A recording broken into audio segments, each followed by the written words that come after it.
Fala pessoal do meu timão, tudo bem? Eu sou o Horácio Neto. A gente falar então da passagem do Dorival Júnior pelo Vovô, que não chegou numa confiança muito grande da torcida, né? O último trabalho feito pelo Dorival tinha sido no Atlético Paranaense, que não só resultou num trabalho abaixo da crítica, como também num período que ele ficou ali de 2 anos sabático. Então o torcedor tinha muita desconfiança. E essa desconfiança se desfez em campo. Ele trouxe ali de volta o melhor tecnicamente de vários jogadores, até alguns que estavam esquecidos. O Eric, que depois acabou virando um jogador querido no Ceará, mas tudo começou com o Dorival Júnior, que deu chances a ele e conseguiu fazer ele ter um melhor desempenho. Outros jogadores, até como o Lindoso, que era um cara meio deixado de lado, também jogou muito bem. O Rodrigo Lindoso jogou muito bem com o Dorival. Então ele conseguia potencializar as peças do Ceará que até já estavam deixadas de lado, e fez um esquema novo, potencializando na época o Mendonça, que era o principal jogador do time, terminou a temporada com mais de 20 gols, e fez um jogo pro Vina conseguir essa contribuição associativa melhor com ele. Então o Dorival foi peça-chave para esse próximo passo do Ceará, e ele teve assim resultados significativos. Teve a estreia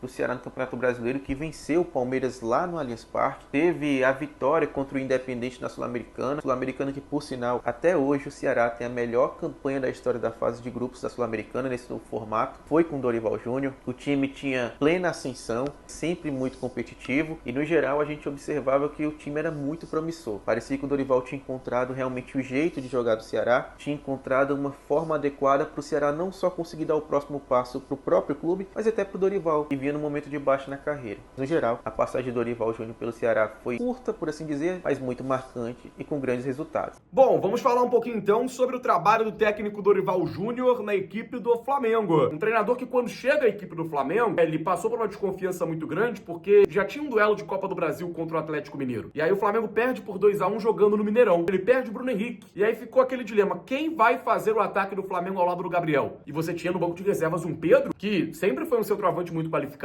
e coloca os dois jogadores juntos ao lado de Arrascaeta e Everton Ribeiro na equipe do Flamengo. E o Dorival, ele teve que traçar uma priorização de competições dentro da temporada. Ele viu que se olhasse para todas as competições, quisesse levantar todos os títulos de Copa do Brasil, Copa Libertadores, Campeonato Brasileiro, e acabar sem nenhum. Então ele traça uma priorização para a Copa do Brasil e para a Copa Libertadores da América. E no Campeonato Brasileiro, ele colocou forças alternativas. Ele foi aquele treinador que muitas vezes ficou taxado por fazer o arroz com feijão. Eu vejo que o Dorival teve um grande trabalho dentro da equipe do Flamengo, um encaixe tático dentro do gramado. Quando ele coloca Pedro e Gabriel juntos, ele potencializa demais a produção da equipe do Flamengo. No Flamengo, Everton Ribeiro, que também jogou muito naquela temporada, também foi convocado, muito por conta da modificação que o Dorival fez dentro desse espaço ofensivo da equipe do Flamengo. E aí, na priorização que ele teve, ele conquistou as duas taças, Copa do Brasil e Copa Libertadores da América. Um detalhe: Copa Libertadores com 100% de aproveitamento na fase mata-mata. Ele teve uma grande passagem, foi muito bem na equipe do Flamengo e fez uma brilhante temporada em 2022. A nível de utilização da base, como ele botava jogadores reservas no Campeonato Brasileiro, ele começou a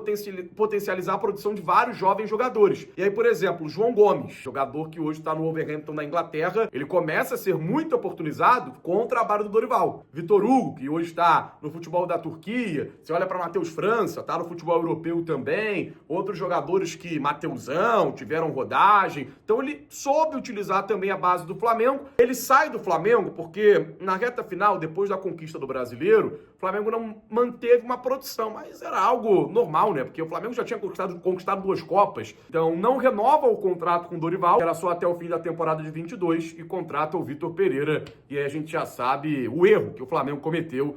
Fala galera do meu timão, tudo bem? Eu sou Alessio Torquato e tô aqui para falar um pouco sobre como foi a passagem de Dorival Júnior no comando técnico do São Paulo. Bom, ele gostava muito de usar um 4-4-2, ele com uma espécie de um segundo atacante, que antes era o Luciano. Com a chegada do Lucas passou a ser o camisa número 7, com a formação ali com Nestor espetado pelo lado esquerdo, Wellington Rato pelo lado direito, e esse cara flutuando ali no meio, Lucas e Caleri. O Dorival Júnior gostava muito de usar alguns jovens da base, deu bastante oportunidade para o Wellington, lateral esquerda. Por mais que o titular fosse o Caio Paulista naquele momento, o Wellington começava a ter ali um despontar, já ter mais oportunidades, né? Revezando bastante com o Caio Paulista. Lucas Beraldo, né, um dos zagueiros que mais se destacou naquela temporada e pelo São Paulo, foi lançado pelo Dorival. Ele já era do profissional, mas o Dorival foi quem deu confiança, engajou o jovem Lucas Beraldo, o Rodrigo Nestor, o próprio Juan, que vinha muito do banco de reservas ali, o Pablo Maia. Na minha opinião, o trabalho do Dorival Júnior no São Paulo foi um trabalho de regular para bom. Digo nesse cenário por conta do título da Copa do Brasil. É claro que um trabalho vitorioso, ainda mais trazendo um título inédito para o clube, não pode ser considerado ruim, jamais. Só que dentro de campo o time oscilava muito, jogava muito bem algumas partidas, outras muito mal.